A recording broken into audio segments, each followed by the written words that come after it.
கிறிஸ்துவுக்குள் மிகவும் பிரியமான சகோதர சகோதரிகளே, இயேசு கிறிஸ்துவின் நாமத்தினாலே உங்கள் யாவருக்கும் எனது அன்பின் நல்வாழ்த்துதலையும் வணக்கத்தையும் தெரிவித்துக் கொள்கிறேன். இன்றைய பகலின் குளிர்ச்சியான நாளின் தியான வசனம் லூக்கா எழுதின சுவிசேஷம் 17ஆம் அதிகாரம் 21ஆம் வசனம். இதோ தேவனுடைய ராஜ்யம் உங்களுக்குள் இருக்கிறதே என்றார். பரிசேயர்கள் இயேசுவிடம் தேவனுடைய ராஜ்யம் எப்போது வரும் என்று கேட்டார்கள். அவர்களுக்கு அவர் மறுமொழியாக, தேவனுடைய ராஜ்யம் வெளிப்படையாகவோ எல்லாருக்கும் தெரியும்படியாகவோ இன்று வருவார், அடுத்த வருஷம் வருவார் என்பதாக நேரத்தை முன்கூட்டியே சொல்லி வைத்து பின்பு வருவார் என்பதையாக கூற முடியாது.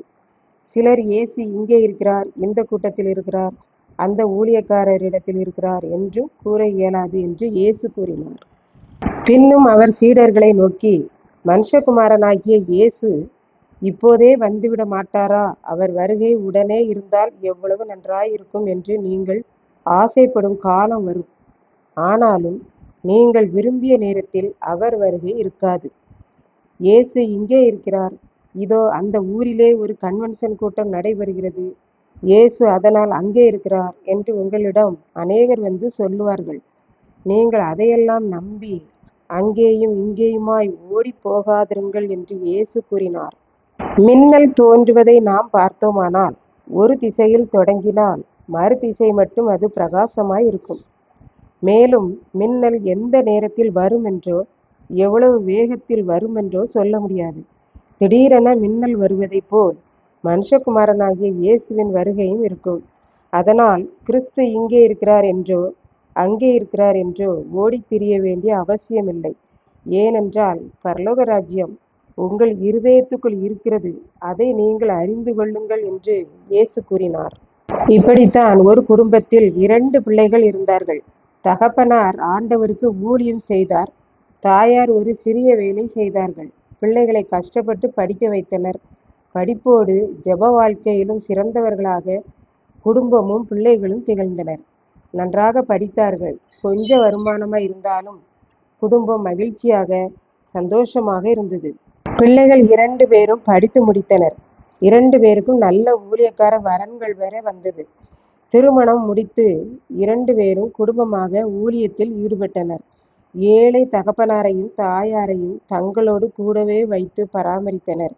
எப்பொழுதும் ஜெபிக்க வருவோரும் செல்வோருமாய் இருந்தார்கள். வருவோரெல்லாம் சுகம் பெற்று சென்றனர். 2 பிள்ளைகளும் குடும்பமாக ஊழியத்துக்கு செல்வதும் வருவதுமாய் இருந்தனர். இப்போது தகப்பனாரும் தாயாரும் ஒருவருக்கொருவர் பேசிக் கொள்கிறார்கள். எப்படி ஆண்டவர் நம்மை நடத்தி இருக்கிறார் என்று யோசித்து பார்க்கிறார்கள்.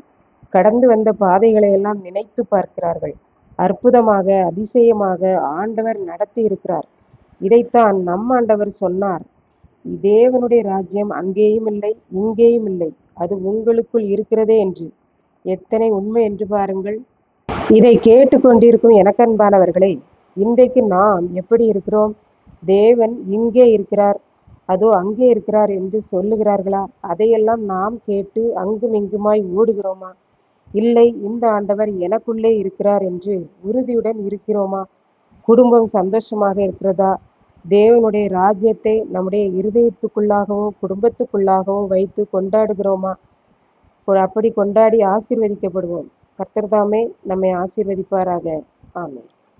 ஜெபம். அன்பின் ஆண்டவரே, இந்த அருமையான நல்ல நேரத்திற்காக நன்றி செலுத்துகிறேன். இப்போதையும் இதை கேட்டு கொண்டிருக்கிற ஒவ்வொரு பிள்ளைகளும் உம்முடைய ராஜ்யத்தை தனக்குள்ளாக கொண்டு வாழ வளர அருள் புரியும். இயேசு கிறிஸ்துவின் மூலம் வேண்டிக் கொள்கிறேன் பிதாவே. ஆமென்.